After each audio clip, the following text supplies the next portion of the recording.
Today we are going to break down step by step on how to invest in the dividend stock. Now remember, the goal with investing is to one day live off our investment portfolio, but we have to start somewhere. We can't just click our fingers and be sipping cocktails on an exotic beach living off of dividends, so let's start with the basics and break it down on how to get into investing. Before you start investing, it is important to understand the reason why you want to invest. For me, the reason why I personally invest in stocks is create a passive income and grow my portfolio. There are two ways of earning income. One, you go to work all day, whether that be in an office or grocery store or customer service, whatever, and you actively earn your income, aka active income. The second type of income is passive income, and this is where you own an asset like a stock that produces income for you. Once you own it, you get paid without having to do any extra work, so it's completely passive, and that, for me at least, is the number one reason to get invested in stocks, so you don't have to work for every dollar that you earn. What is a stock? A stock is a security that represents ownership in a fraction of a business. So for example, if you own a stock in Coca-Cola, you actually become very small owner in Coca-Cola, but you don't have to work for the business. So to buy a stock, you need to sign up to a brokerage company. A brokerage company is a platform that allows you to buy and sell stocks. You don't need a dodgy broker from Wall Street to do your trades. Go with a well-established company with a proven track record. If you're looking for a very cheap broker and you're just beginning your investing journey, Robinhood and Webull are quite popular for the American retail investor, whilst eToro and DeGiro for European investor.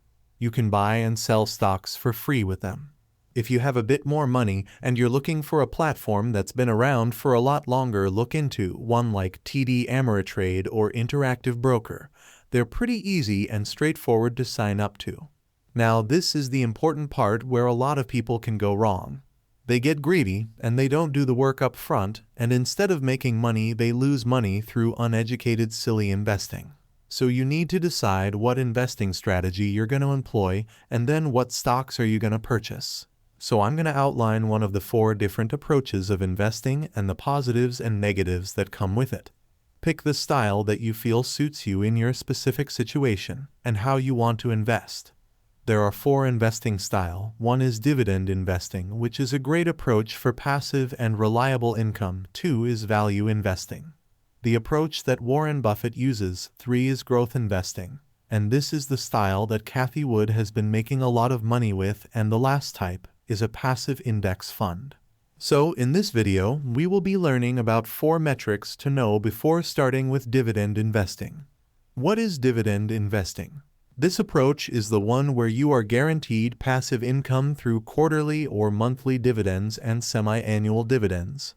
Dividend investing is an investing style where you buy stocks that pay a dividend of a portion of their earnings. You normally get paid quarterly, monthly, or semi-annually, so if you pick out some good dividend stocks, that's one way to ensure passive income rolling into your bank accounts throughout the year, but you got to play things smart. You can't just blindly choose one that pays the highest dividend. That might be too risky. We need to understand the numbers behind the stock, so there are some things to look for in a dividend stock. There are 4 key metrics you have to pay attention to. Let's use Coca-Cola stock for the example, and the website that I generally like to use to get the stock metrics is Yahoo Finance. Search for Coca-Cola and go to the summary page of the stock. Now what we want to do is click on statistics and then scroll down until we see dividends and splits. And this is going to give us some important information on the dividend snapshot of Coca-Cola stock. One of the first statistics we should look at is the dividend itself. So we can see here that the dividend for Coca-Cola is $1.94, which gives it a dividend yield of 3.21%. If we bought $100 of Coca-Cola stock, we will get 3.21 every year as a dividend, so 3.21%. It's not too bad considering that the average dividend yield of S&P 500 was 1.35%. So it's always good to compare things to the average or to their competitors, and that's how you get a feel for how good a stock's numbers are. The next thing we want to look at is the payout ratio. The payout ratio shows the proportion of a company's earnings that is distributed in the form of dividends to the shareholders and how much it reinvests in the business. So, if a stock earned $10 a share and its payout ratio was 50%, this would mean that they would pay out $5 as a dividend and reinvested $5 in the business. Now, with Coca-Cola, we can see that the payout ratio is 74.5. Now, this means that most of the earnings that Coca-Cola generates, they pay out to the shareholders as a dividend. Now, the other 25.5% they reinvest in the business. This is a very high payout ratio, to be honest with you, and the reason is because Coca-Cola is such a mature business, and they're more of a cash cow than a growth company. Some investors would prefer a company that retains more their earnings depending on whether there are any tax implications, because in some country, capital appreciation are not taxed, but dividends is. It will be good to know the tax regime applicable in your country. If you're loving this video so far and want more content like this, make sure to comment below. The third thing that we need to look at is the company's earnings over time and projections.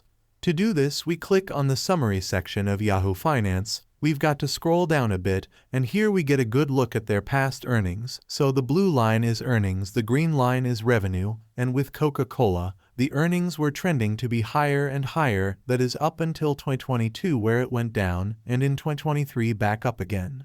Generally, you want earnings to be trending upward.